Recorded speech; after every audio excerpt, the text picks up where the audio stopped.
সাথে তোমার হাসর হয়ে যাবে, ঠিক কিনা?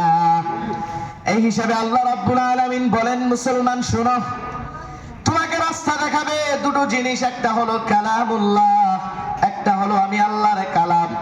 আর একটা জিনিস তোমাকে রাস্তা দেখাবে, সেটা হলো সুন্নতি রাসূলিল্লাহ, আর একটা হলো আল্লাহর নবীর সুন্নত। বলেন সুবহানাল্লাহ।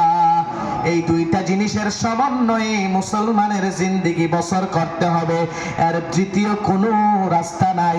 অন্য রাস্তা হলো শয়তানের। কোরআন হাদিস ছেড়ে যারা চলবে, মনে করতে হবে তারা আল্লাহর রাস্তার মধ্যে নাই, তারা শয়তানের রাস্তার মধ্যে পরিচালিত, ঠিক কিনা? আসুন, আল্লাহ রাব্বুল আলামিন বলতেছেন, কদ আফলাহাল মুমিনুন। কোরআনের পারা নাম্বার 18, প্রথম নাম্বার সূরা, সূরার নাম সূরাতুল মুমিনুন। আল্লাহ রাব্বুল আলামিন বলেন, কদ আফলাহাল মুমিনুন। মুমিনরাই সফলতা অর্জন করেছে, মুমিনরাই সফল কাম। অর্থাৎ বোঝা গেল, মুমিন মুসলমান ছাড়া অন্য কেউ সফলতা অর্জন করতে পারবে না। অবশ্যই মুমিন হতে হবে, অবশ্যই মুমিন। সমস্ত মুসলমান যারা, তারা মুমিন নয়, আর যারা মুমিন তারাই মুসলমান। কথা কি বুঝে আসছে সবার? তার জন্য মুসলমান মুমিন হতে হবে। কি হতে হবে?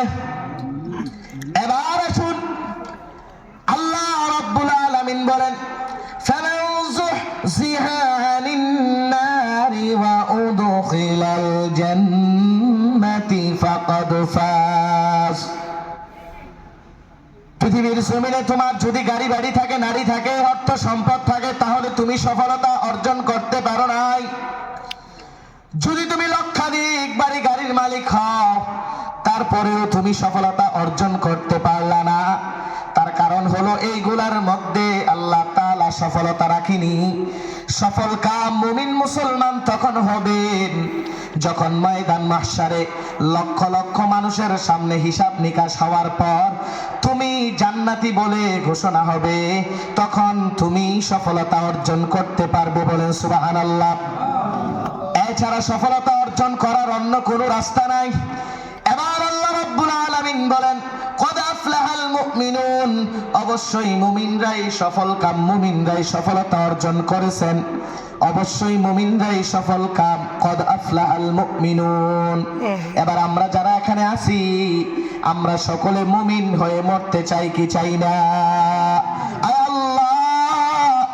ইয়াজে খাওড়া উত্তর ইয়াজে খাওড়া মাহফিলের মধ্যে আজকে যারা বসে আছে, সকলকে কালকে থেকে মুমিন হওয়ার তৌফিক দান করো। বলেন আমিন। শুধু মুমিন নয়, আল্লাহ প্রকৃত মুসলমান মুমিন হওয়ার তৌফিক দাও। বলেন আমিন। আল্লাহ রাব্বুল আলামিন বলেন, কদ আফলাহাল মুমিনুন। সফল কাম হলো মুমিনরাই সফলতা অর্জন করেছেন, মুমিনরাই। মুমিন ছাড়া অন্য কেউ সফলতা অর্জন করতে পারবেও না। তারপরে আল্লাহ রাব্বুল আলামিন বলেন, যারা মুমিন তাদের প্রথম কাজ কি হবে? মুমিনদের প্রথম পরিচয় কি? আল্লাযীনা হুম ফিস সালাতিহিম খাশিউন। বলেন সুবহানাল্লাহ। মুমিনদের প্রথম গুণ হলো, মুমিনদের প্রথম বৈশিষ্ট্য হলো, মুমিন তো তাকেই বলে রে মুসলমান যে নামাজের মধ্যে বিনয়ী হবে, নামাজ সে কোনোদিন ছাড়বে না, তাদেরকে বলেই মুমিন মুসলমান, ঠিক কিনা? নামাজ ছাড়া কোনোদিন মুমিন হওয়া যায়?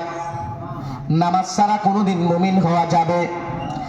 একজন আল্লাহর এক বান্দা আব্দুল কাদের জিলানী রাহমাতুল্লাহি আলাইহির দরবারে গেলেন। নাম শুনেছেন? আল্লাহ।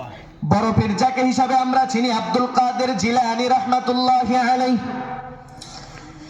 উনি এত আল্লাহর এত একজন বড় জবরদস্ত ওলি ছিলেন।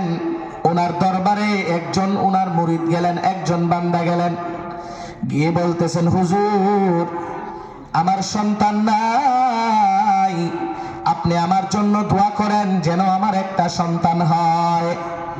আব্দুল কাদের জিলানী রাহমাতুল্লাহি আলাইহি বললেন, ঠিক আছে তুমি যাও, 1 বছর পরে আসবা। কয় বছর? সন্তান হতে কয়দিন লাগে? 10 মাস 10 দিন। 1 বছর পরে আসার কথা বললেন।